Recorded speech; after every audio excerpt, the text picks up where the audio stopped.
Back now in Race for the White House, recapping a pretty wild day on the campaign trail. Senator John McCain announced he will temporarily suspend his campaign to return to Washington and work on the bailout plan. Senator McCain also called for Friday's debate to be postponed, but tonight the Commission on Presidential Debates tells NBC News the debate will indeed go on as planned. Joining me now is Tom Brokaw, NBC News special correspondent and, of course, moderator of Meet the Press. Well, Tom, a presidential address, a financial bailout plan for Wall Street, a suspension of a campaign, potential postponement of a debate. This is pretty high-stakes stuff.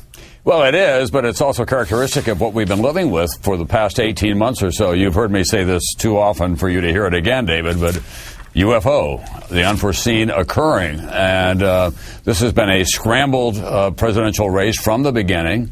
There are very big stakes here, very big challenges with this fiscal crisis that we're facing. The absence of liquidity. I heard from a Montana banker today who's very concerned about having enough money. His bank is in good shape, but he wants to be able to loan to Main Street merchants and other people in that area. So there's a real trickle down across the country. People are paying attention to it, and they're applying what their concerns are to the presidential campaign.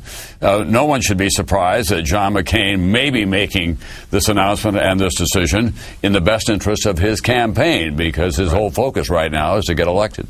Well, and if you talk about it politically, from his point of view, he'd like to have any part in what could be an administration, a Republican-led solution to this crisis, at least for now, whereas Barack Obama would like nothing more than to speak in front of tens of millions of people about the bad shape that the country's in and how we got here in the course of a debate. That's true, and remember that the topic for the Friday night debate that is scheduled for Oxford, Mississippi at Ole Miss is our foreign affairs and international issues, and it'll be interesting to see how many nanoseconds it will take both candidates to turn that into a discussion of what's going on in Washington and the state of the country's economy. Certainly, Obama will want to do that because he'll say this is not just confined to these shores, but this is an international issue. In fact, in the last couple of days, as I've been making the rounds for the UN General Assembly, any number of very prominent international leaders have said to me, the United States has to look beyond its own congressional hearings to the effect that this is going to have on the rest of the world, because we're all players in this together.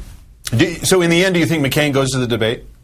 My guess is that he'll go to the debate, but I've given up predicting during the course of this campaign, David, anything. You all remember how many different lives John McCain has had during the course of this campaign. I think I said in St. Paul that he has been conducting this campaign as if it were guerrilla warfare. He sets up an ambush, he moves on very quickly, lives off the land. This is one more demonstration of that, and it's worked pretty well for him up to this point. It has. Let me ask you the leadership question. You're fond of saying, I know, to people around the country that voters often want to close their eyes, imagine a crisis. They don't have to imagine it these days, and think about these two candidates in the Oval Office and try to play that out in terms of how they deal with it. So with that in mind, how do you define the leadership test for both of these men right now? Well, I think the test really begins on Friday night at Ole Miss. We've been ramping up to that moment. Everybody's been taking the measure of them during the course of the long Republican primaries and the Democratic primaries. They still have outstanding questions about both of them. And one of the real values of any presidential debate is that you get to not only learn what a candidate feels about given issues, but also see how their mind works, take their temperature in terms of their personality.